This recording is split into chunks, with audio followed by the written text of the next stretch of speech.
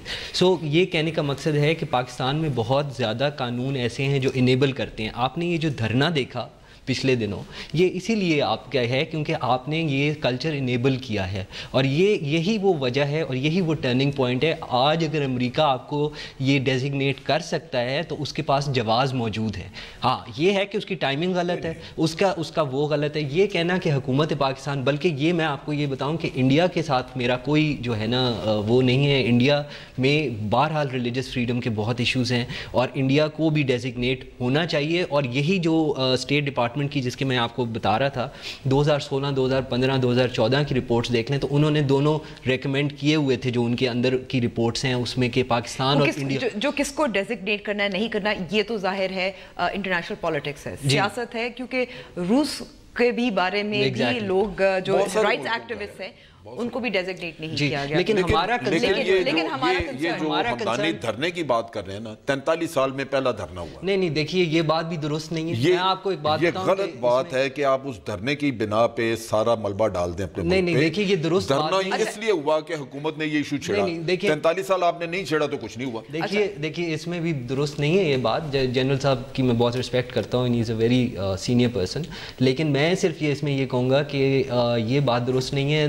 بہرحال اگر آپ اٹھا کے دیکھیں رپورٹس ہیں انٹرنیشنلی بھی ہیں، پاکستان میں بھی پاکستان میں بھی ہیں جی. آپ ہمارے کچھ لوگوں کے جن کو میں چونکہ بہت سارے ایم پی اوز ہیں جی میں نہیں آپ دھرنا کی بھی جو بات کر رہے ہیں نا، آپ بات کر رہے ہیں 2001 میں یہ جو ڈیکلیریشن ہے جس کے اوپر اتنا فساد بنا، یہ 2001 میں جنرل مشرف نے انٹروڈیوس کی تھی 2002 میں.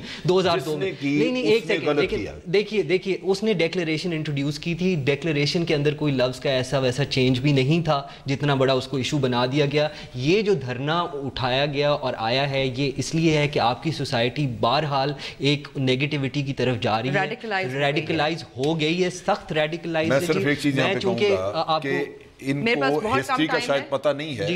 53 میں پہلی دفعہ جب یہ قادیانیوں کے خلاف ہوا ہے، that was such a ferocious thing کہ لوگوں کو ہماری سڑکوں پہ صرف ایک دفعہ ماشاء اللہ میں ٹینک سڑکوں پہ لائے گئے. اور یہ حکومتوں کو عقل چاہیے کہ اس طرح کے قصے نہ کھولیں. 53 میں پاکستان میں ابھی تک قائد اعظم کی اسپرٹ موجود تھی میرا خیال سے، کیونکہ 53 میں پاکستان کی ریاست نے بالکل جو دب رہا تھا، جن کو دبایا جا رہا تھا، ان کے ساتھ کھڑی ہوئی. منیر رپورٹ آپ پڑھ لیں، اللہ کرے سارے پاکستان کے سارے لوگوں کو منیر رپورٹ پڑھنے کا موقع ملے، کیونکہ اس میں بڑی کلیئر یہ سچویشن ہے کہ جو ہم نے غلطیاں کی ہیں 74 میں 84 میں اور اب جو ہم آگے کیے جا رہے ہیں اس کی وجہ سے ہمیں ساری دنیا یہ کہے گی جو امریکہ نے کہا ہے. بہت بہت شکریہ آپ دونوں کا وقت دینے کا. ہم لیتے ہیں چھوٹی سی بریک، اور بریک کے بعد ہم بات کریں گے ایئر مارشل اصغر خان صاحب کے بارے میں.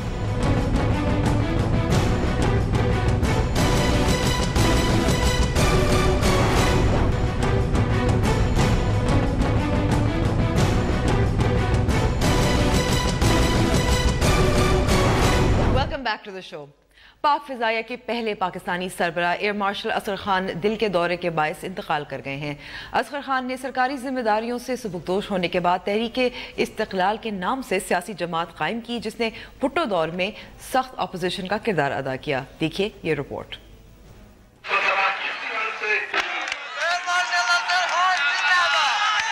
1921 میں پیدا ہونے والی اصغر خان نے صرف 36 برس کی عمر میں پاک فضائیہ کی کمان سنبھالی. فضائیہ کے کم عمر 3 سربراہ ایئر مارشل اصغر خان پاک فضائیہ کے پہلے پاکستانی سربراہ بھی تھے. انہوں نے سرکاری ذمہ داریوں سے سبکدوش ہونے کے بعد 1970 میں تحریک استقلال کے نام سے سیاسی جماعت قائم کی جس نے بھٹو دور میں سخت اپوزیشن کا کردار ادا کیا. مسلم لیگ نواز کے سربراہ اور سابق وزیر اعظم نواز شریف ماضی میں اسی جماعت سے تعلق رکھتے تھے. ایئر مارشل اصغر خان نے جنوری 2012 میں اپنی سیاسی جماعت تحریک انصاف میں ضم کر دی تھی. سابق وزیر اعظم ذوالفقار علی بھٹو کے دور میں اصغر خان نے حکومت کے خلاف تحریک بھی چلائی. ان کے مخالفین پاک فوج کو لکھے گئے ان کے خط کو پاکستان میں ضیاء مارشل لا کی وجہ گردانتے ہیں. الیکشن بتا رہا ہوں آپ کو, الیکشن ہوا کیا الیکشن تھا جس الیکشن میں ہر آدمی کو جو وزیر اعظم کے خلاف ہوا اور وزیر اعلیٰ کے خلاف ہوا اس کو قید کر دیا جائے. الیکشن تھا, فراڈ تھا. ایروناٹیکل کمپلیکس کامرا اصغر خان کی سوچ اور کاوشوں کے باعث آج اہم قومی اثاثہ ہے. انہیں فضائیہ سے ریٹائرمنٹ کے بعد پاکستان کی قومی فضائی کمپنی پی آئی اے کی ذمہ داری بھی دی گئی اور بعض لوگ اس دور کو پی آئی اے کا سنہرا دور کہتے ہیں. اصغر خان کی سیاسی زندگی کا اہم ترین واقعہ ان کا سپریم کورٹ میں اپنے نام سے جانا جانے والا مشہور مقدمہ ہے. برسوں پہلے دائر اصغر خان کیس میں سپریم کورٹ نے اکتوبر 2012 میں فیصلہ سناتے ہوئے سابق فوجی سربراہ جنرل مرزا اسلم بیگ اور خفیہ ایجنسی کے سربراہ لیفٹنٹ جنرل اسد دورانی کے خلاف قانونی کارروائی کا حکم دیا تھا. سیدھی ساری بات ہے, بیگ جو ہے وہ بھی غلط ہے اور دورانی بھی غلط ہے. سیدھی ساری بات, it was a wrong thing to, he should know کہ اس کا کام فوج اس لیے شامل نہیں ہو کہ سیاستدانوں کو پیسہ بانٹے. He should refuse. اپنی درخواست میں اصغر خان نے الزام عائد کیا تھا کہ اس وقت کے صدر غلام اسحاق خان نے 5 سینئر فوجی اہلکاروں کے ساتھ مل کر سیاستدانوں میں کروڑوں روپے تقسیم کیے تاکہ وہ 1990 کے عام انتخابات میں بے نظیر بھٹو کی شکست اور نواز شریف کی فتح کو یقینی بنائیں. فیاض راجہ, ڈان نیوز, اسلام آباد. نیوز وائز کا وقت اب ختم ہوا ہے. امید کرتی ہوں پروگرام آپ کو پسند آیا ہوگا. ہم سے رابطہ کرنا چاہیں تو ہمارا فیس بک پیج اور ٹویٹر ہینڈل حاضر ہے. جانے سے پہلے معروف شیف, ٹوٹکوں, گھریلو نسخوں اور امور خانہ داری میں ایک درس کا درجہ رکھنے والی زبیدہ آپا کے انتقال پر ایک عہد کا خاتمہ ہوا ہے. ان کی زندگی پر ایک مختصر سی رپورٹ دیکھیں. مجھے اب اجازت دیجیے.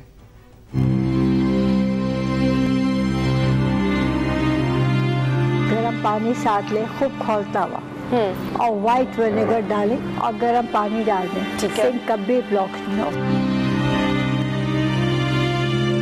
شائستہ طرز گفتگو, نفیس شخصیت اور پرخلوص انداز. ادبی گھرانے سے تعلق رکھنے والی زبیدہ طارق نے امور خانہ داری میں اپنے علم و ہنر سے بہت کم عرصے میں لوگوں کے دلوں میں گھر کیا.